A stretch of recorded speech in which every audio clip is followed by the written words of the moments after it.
मित्रों, स्वागत है आप सभी का एक अद्भुत और प्रेरणादायक कथा में, जहां धर्म और सत्य के रक्षक भगवान भोलेनाथ अधर्म के विनाश के लिए खड़े होते हैं। हिमालय की बर्फीली चोटियों के बीच स्थित कैलाश पर्वत से शुरू होती है यह कहानी, जो हमें सिखाती है साहस, विश्वास और सत्य का महत्व। तो आइए इस रोमांचक कथा के साथ जुड़े और जानें कि कैसे भोलेनाथ ने अपने अद्भुत पराक्रम से राक्षस वृत्रासुर का अंत किया। मित्रों, बहुत समय पहले की बात है। हिमालय की विशाल चोटियों पर स्थित कैलाश पर्वत भगवान शिव और माता पार्वती का दिव्य निवास था। यह स्थान शांति, तप और शक्ति का केंद्र था। लेकिन स्वर्गलोक संकट में था। स्वर्ग पर राक्षस वृत्रासुर ने आक्रमण कर दिया था। उसकी मायावी शक्तियों ने देवताओं को परास्त कर दिया और वह स्वर्ग का अधिपति बन बैठा। भयभीत देवता इंद्र और अन्य देवताओं के नेतृत्व में सहायता के लिए भगवान शिव की शरण में पहुंचे। देवताओं ने अपनी व्यथा शिवजी को सुनाई और उनसे सहायता की प्रार्थना की। महादेव, जो हमेशा धर्म और सत्य के रक्षक थे, उनकी पीड़ा सुनकर बोले, धर्म और सत्य की रक्षा के लिए मैं हर युग में अपना कर्तव्य निभाऊंगा।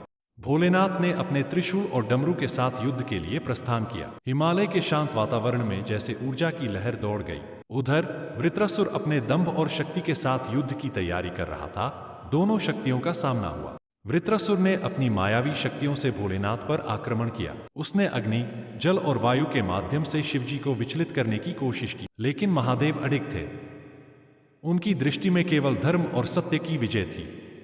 शिवजी ने अपनी तीसरी आंख खोली, जिससे प्रचंड अग्नि निकली। वृत्रासुर, जो अब तक अपनी शक्ति पर गर्व कर रहा था, उस अग्नि की तीव्रता सहन नहीं कर सका और भस्म हो गया। युद्ध समाप्त हो गया। अधर्म का नाश हो गया। विजय के बाद देवताओं ने महादेव के चरणों में झुककर कृतज्ञता व्यक्त की। स्वर्गलोक में फिर से शांति स्थापित हुई। भोलेनाथ कैलाश लौट आए। माता पार्वती ने उनका स्वागत किया और कहा, स्वामी, आपने धर्म की रक्षा कर फिर से अपनी शक्ति का प्रमाण दिया। शिवजी ने मुस्कुराकर उत्तर दिया, धर्म की रक्षा करना हमारा परम कर्तव्य है। सत्य और धर्म की विजय से ही संसार का कल्याण होता है। मित्रों, यह थी भोलेनाथ की एक ऐसी कथा जो हमें जीवन में कठिनाइयों का सामना करने और सत्य की राह पर डटे रहने की प्रेरणा देती है। महादेव ने दिखाया कि अधर्म कितना भी शक्तिशाली क्यों न हो, सत्य और धर्म की विजय निश्चित है। अगर यह कथा आपको प्रेरणा देती है तो वीडियो को लाइक करें, चैनल को सब्सक्राइब करें और इस संदेश को दूसरों तक पहुंचाने के लिए शेयर करें। मिलते हैं एक और अनोखी कथा के साथ। तब तक के लिए जय भोलेनाथ।